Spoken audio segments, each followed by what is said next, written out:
গ্রামের মহিলা আমার মা, তাই শুরু থেকেই খুব সহজ সরল ও কর্তব্যপরায়ণা একজন মানুষ। বিয়ের পর থেকে একা হাতেই সংসার সামলে যাচ্ছেন। আমার বাবার মা অর্থাৎ আমার ঠাকুমার খুবই প্রিয় ছিলেন আমার মা। মায়ের যখন 17 বছর বয়স তখনই বাবার সাথে বিয়ে হয়ে যায়। ছোট ছিল বলে আমার ঠাকুমা মাকে নিজের মেয়ের মতোই দেখত। আমার বাবা শহরে থেকে কাজ করেন, 2 মাস 3 মাসে একবার বাড়িতে আসেন, কয়েকদিন থেকে আবার শহরে চলে যান। আমার মা খেতে খুবই ভালোবাসেন, মূলত ফল জাতীয় খাবার মায়ের খুবই প্রিয়। কোনো রকম খারাপ নেশা নেই, শুধু পান খায়। মায়ের ভালো ব্যবহার আর সরল মনের জন্য পাড়ার সবাই মোটামুটি মাকে খুব ভালোবাসত ও সম্মান করত। বিকেল বেলা কাজ শেষে মা আর অন্য প্রতিবেশী কিছু মহিলা গল্প করতেন। সব মিলিয়ে পাড়ায় একটা পারিবারিক মহল ছিল। ছোটবেলা থেকেই মা আমাকে আদর ও যত্ন দিয়ে মানুষ করেছে। আমার নাম বাসুদেব, মা আমায় ভালোবেসে বাসু বলে ডাকে। ছোটবেলা থেকেই মা আমার দেখা প্রথম ও একমাত্র মহিলা, তাই স্বভাবতই মহিলা হিসেবে মাকে ছাড়া আর কাউকে এত আপন করতে পারিনি একটা সময় পর্যন্ত। আমার বয়স 18, আমি একজন মাঝারি গড়নের ছেলে। আমি ইন্টারমিডিয়েট পাশ করে বাজারে চাল ডালের ব্যবসা করি। আমার মা গোড়া থেকে খুব খোলামেলা স্বভাবের মানুষ, তাই আমি আগা গোড়া সব কথাই মাকে বলি। আমার মা আমার কল্পনার রানী। মায়ের শরীরের গন্ধ আমার খুব ভাল লাগে, মায়ের ঘামের গন্ধ, নিঃশ্বাসের শব্দ, সব কিছুতেই আমি ভালোবাসার গন্ধ খুঁজে পাই। বয়সের সাথে সাথে আমার ঠাকুর চেঞ্জের সাথে সাথে মাকে আমি নতুনভাবে দেখতে থাকি। কিন্তু সব কিছুর সূত্রপাত এক দুপুরে। সে একবার গরমকালে আমি দুপুরে খাওয়া দাওয়ার পর খাটে শুয়ে আছি, মা সব বাসন মেজে ধোয়াধুয়ির কাজ করে ঘরে এসে ফ্যানের নিচে বসল। মাকে দেখে ক্লান্ত মনে হলো, মাকে জিজ্ঞাসা করে জানলাম সকাল থেকে সেদিন খাটাখাটনিটা বেশিই পড়েছিল। তারপর মা শুতে গিয়ে আমাকে বলল, কিরে বাসু, আজ এভাবে আড়াআড়িভাবে কেন শুয়েছিস? আমি কিভাবে শোব? আমি বললাম, কেন, তুমি সোজাসুজি শুয়ে পড়ো যেরকম প্রত্যেক দিন শোও। তাহলে আমার পা তো তোর গায়ে লেগে যাবে বাবা। আমি বললাম, তাতে কি হয়েছে, তুমি শুয়ে পড়ো, আমার এখন উঠতে ইচ্ছা করছে না। এরপর মা লম্বালম্বিভাবে এলিয়ে পড়ল। আমারে যাতে পা না লেগে যায় তাই জন্য পাটা গুটিয়ে রাখল। আমি খানিক বাদে মায়ের পা নিয়ে আলতো হাতে মালিশ করতে লাগলাম। মা প্রথমে খানিকটা কিন্তু বোধ করলেও সারাদিনে ক্লান্তির ফলে পায়ে আরাম পেয়ে আর কিছু বললেন না। এভাবেই পায়ের মালিশটা ক্রমে আমাদের দিনলিপির হয়ে উঠল এবং আমার মা অনেকটা সহজ হয়ে গেল। এদিকে আমার 37 বর্ষীয়া মায়ের এমন সুন্দর দেবীর মতো ফর্সা দেখে আমি আনন্দে ভাসতে লাগলাম। এরপর থেকে মাকে দেখার দৃষ্টিভঙ্গি আমার আরও বদলে গেল। সাধারণত বাড়ির কোনো কাজ করার সময়, বাসন মাজা বা কাপড় কাচার সময় বিশেষ করে শাড়িটা যাতে জলে ভিজে না যায় তাই গুটিয়ে কোমরে আটকে রাখতেন। এতে তার বেরিয়ে পড়ত। আমার মায়ের নিতম্ব আমাকে অমোঘ আকর্ষণ করত। তার নিষ্পাপ মুখটা যেন কোনো মায়াজালে আমার মনে তীব্র আলোড়ন ফেলত। ক্রমে আমি মাকে এত গভীরভাবে নিরীক্ষণ করতে থাকলাম। একদিন এভাবেই দুপুর বেলা মায়ের পা মালিশ করে দিচ্ছি আর মা শুয়ে আছে। এমন সময় পাশে তাকিয়ে দেখি অত্যাধিক গরমের জন্য তার বেরিয়ে পড়েছে। মুহূর্তের মধ্যে আমি অনুভব করতে লাগলাম গামছার তলায় আমার উঠেছে।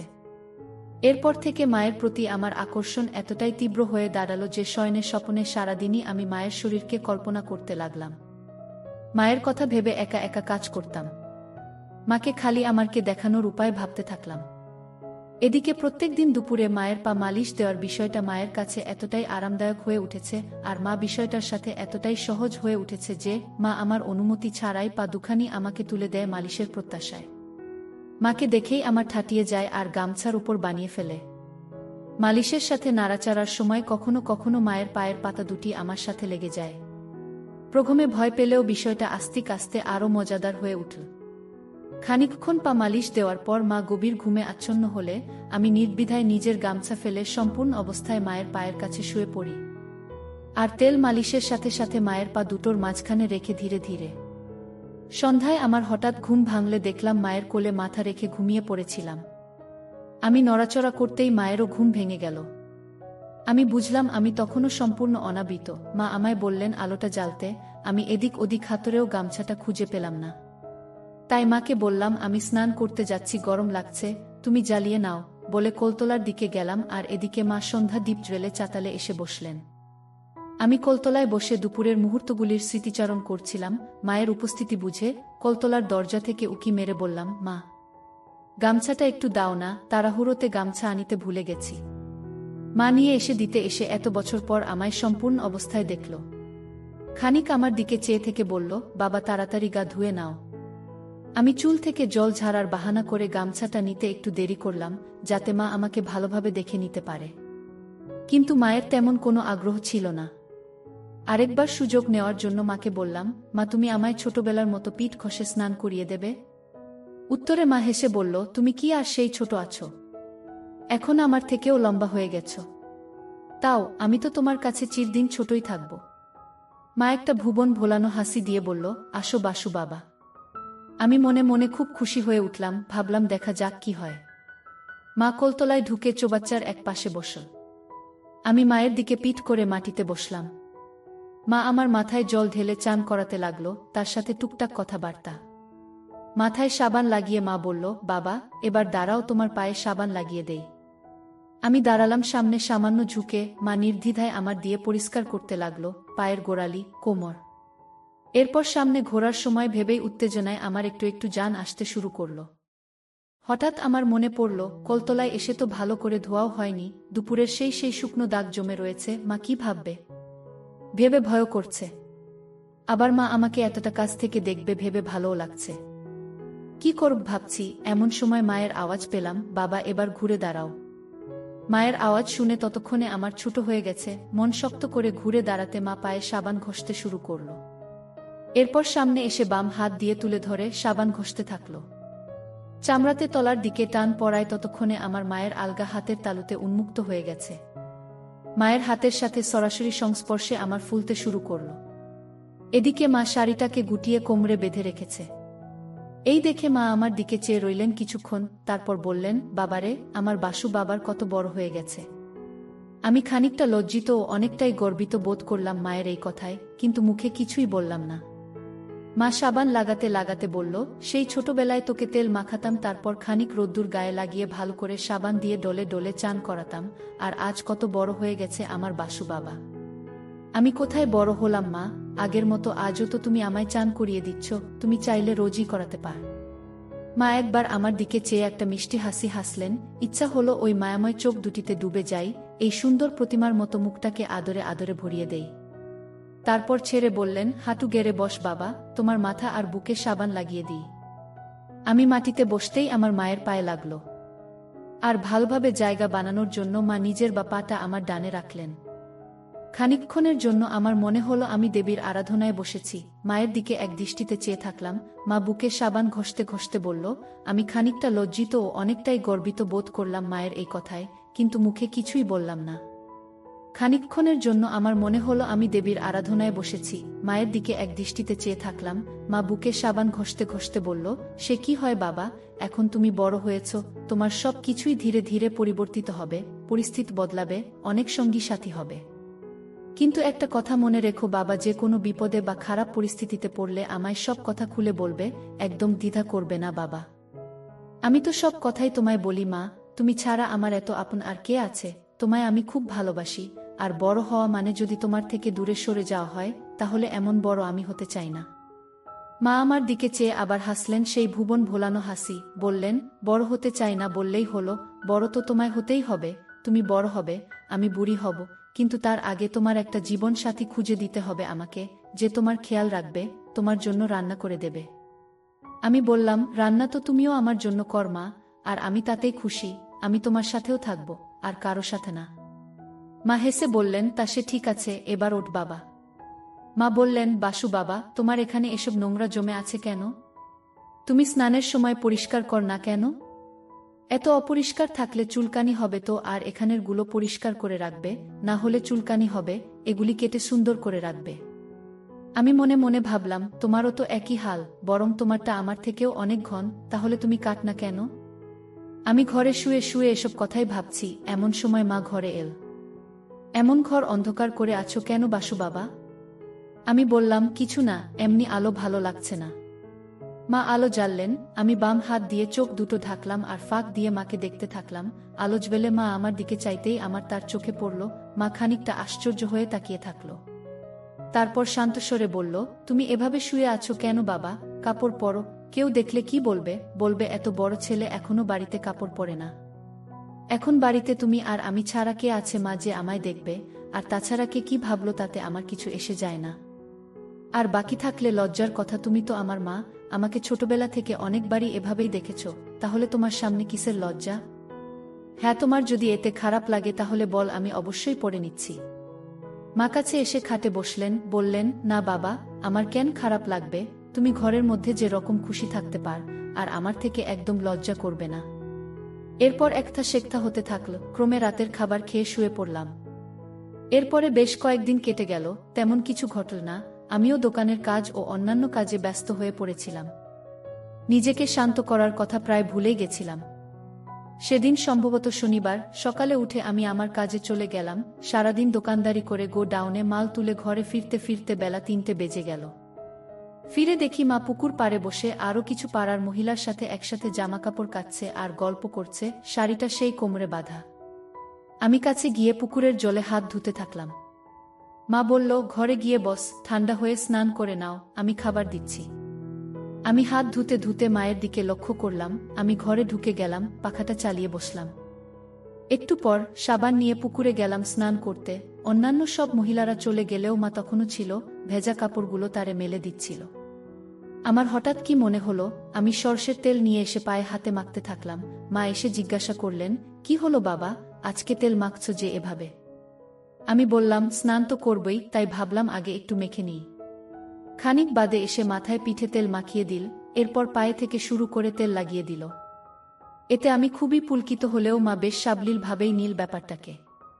আমি বললাম, তুমি যে তেল লাগিয়ে দিলে ভেতরে, এবার আমার গামছাটা তো তেল লেগে খারাপ হয়ে যাবে। মা বলল, কিছু হবে না, এই তো পুকুরে ডুব দিবি, আর তাছাড়া আমায় দিয়ে দে, আমি গামছাটা ধুয়ে দেব, এমনিতেও নোংরা হয়েছে, কাচতেও হবে। আমি বললাম, কি বলছো, কেউ আসলে দেখে ফেলবে মা? মা বলল, এই দুপুরে কে আসবে, আর এলেও বা তোর কি, তুই তো বলেছিস তুই কারও পরোয়া করিস না। একবার চারপাশটা ভালোভাবে দেখে নিয়ে গামছাটা খুলে মাকে দিতেই হয়ে মায়ের চোখের সামনে ঝুলে রইল। যাই হোক, আমার অবস্থা মা দেখল কিন্তু কিছু বলল না। তারপর শাড়িটা কোমরে গুজে হাঁটু অবধি জলে নেমে গেল, আমায় পাড়ে বসতে বলল। আমিও আগের মতো পুকুরের পাড়ে সিঁড়িতে বাধ্য ছেলের মতো বসে রইলাম। আমার কোমর অবধি জলের তলায়, আর মা মুখ দিয়ে ঢেলে দিতে থাকল। মা আমার দিকে তাকিয়ে বলল, বাবা, তোমার এটা সবসময় এরকম হয়ে থাকে কেন? হঠাৎ এরকম প্রশ্নে আমি অপ্রস্তুত হয়ে গেলাম। কি বলবো বুঝতে না পেরে বললাম, জানি না মা, এমনি এমন থাকে। মা আর কিছু বললেন না।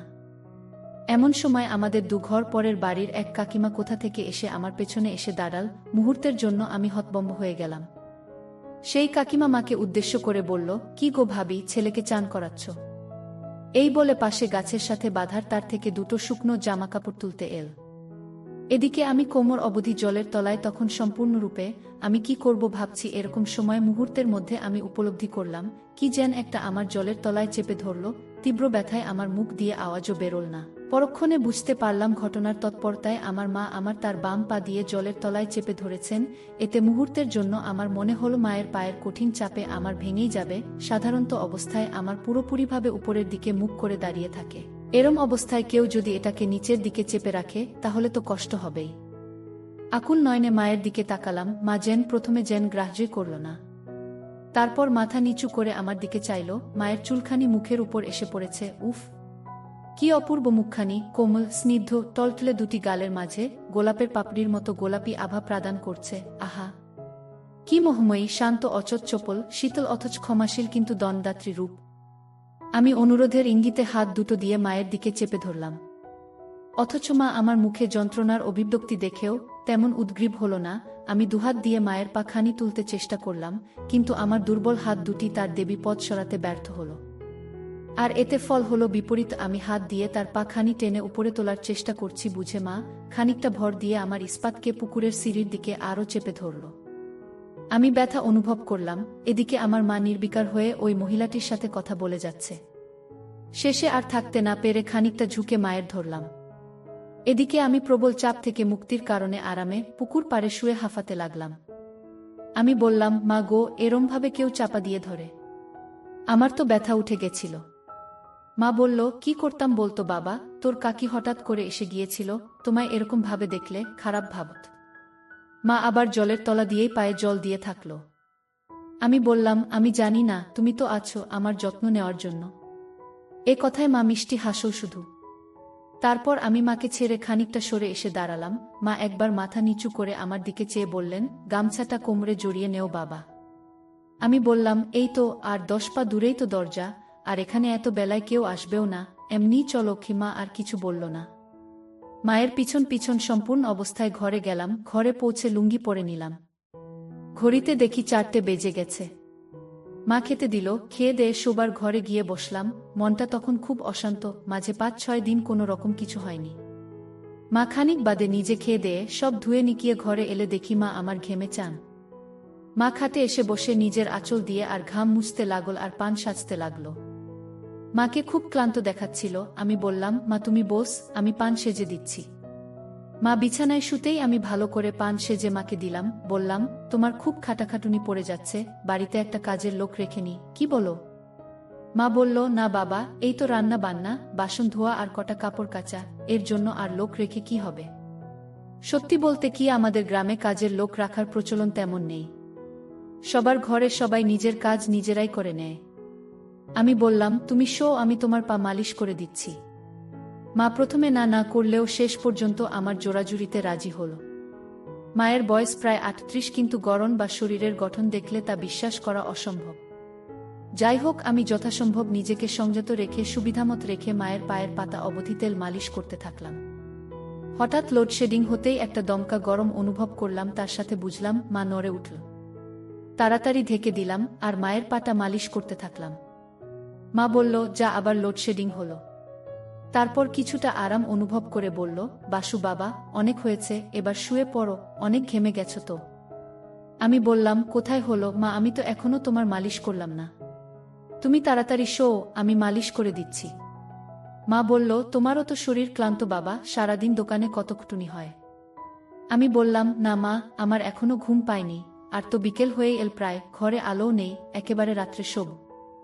তার আগে তোমায় একটু মালিশ করে দেই। এরপরে মা আর জোর করল না।